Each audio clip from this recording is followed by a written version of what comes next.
আসসালামু আলাইকুম। আমি নাদিয়া। আমি মাবা ফুডসের একজন রেগুলার কাস্টমার।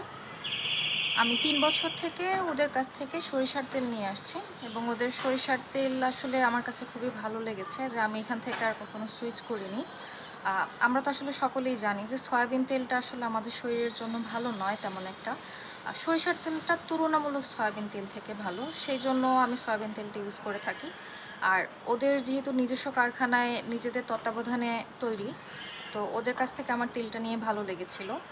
আর তেলটা নেয়ার সুবাদেই আসলে ওদের সাথে আমার একটা কানেকশন তৈরি হয়। তারপর হলো আমি ওদের থেকে কালার বার চিকেনটা অর্ডার করি এবং ওদের চিকেনটা টেস্ট করার পর আমার আসলে খুবই ভালো লেগেছে। ওদের চিকেনের টেস্টটা অনেকটা দেশি মুরগির মতো একটা ফ্লেভার আসে। নর্মালি আমরা ফার্মের যেই চিকেনগুলো খেয়ে থাকি ঠিক ওই রকম না টেস্টটা।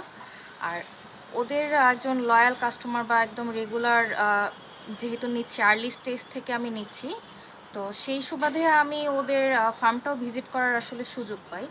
তো ওদের গাজীপুরে কালিয়াকৈরে ফার্মটি অবস্থিত। তো ওখানে আমি মুরগির ফার্মটা ভিজিট করার পর আসলে ওদের যেই মুরগি লালন পালনের ব্যবস্থা, এরপর নিজস্ব ফিড মিলে ওদের মুরগির খাবার তৈরির যে ব্যবস্থা, এগুলো দেখে আসলে আমার ওদের প্রতি আস্থা আরও বেড়ে গিয়েছে।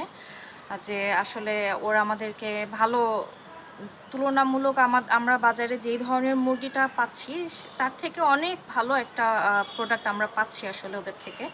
এখানে আসলে ওদের যে সিস্টেমে ওরা মুরগির লালন পালন করছে, যেভাবে খাবার দিচ্ছে, এটা আসলে মানে আসলে দেখেই আমার মনে হয়েছে যে আসলে এইখানে আমরা একটা কেমিক্যাল মুক্ত, অ্যান্টিবায়োটিক ফ্রি এ ধরনের ভালো মুরগি পাচ্ছি।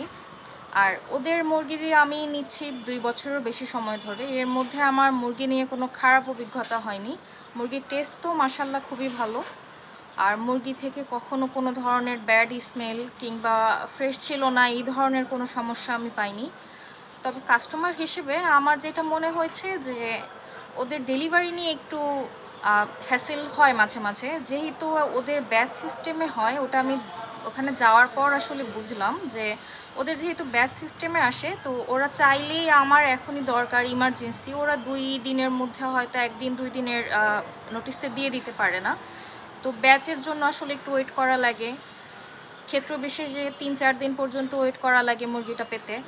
এটা আমার মনে হয় যখন আসলে আরও এটা মানুষের মধ্যে সচেতনতা বাড়বে, ওদের কাস্টমার সংখ্যা বাড়বে, তখন হয়তো এই ধরনের সমস্যা আর ভবিষ্যতে পোহাতে হবে না। মাবা ফুডকে আসলে আমি ধন্যবাদ দিতে চাই যে আমাদেরকে, এই আমার ফ্যামিলিকে, আমাকে এইরকম এই সময়ে এসে, আসলে আমরা যেখানে খাবার নিয়ে খুব চিন্তিত, এইরকম একটি সময়ে এসে আমাদেরকে নিরাপদ খাবার, অ্যান্টিবায়োটিক ফ্রি কিংবা কেমিক্যাল মুক্ত খাবার সরবরাহ করার জন্য। থ্যাংক ইউ সবাইকে।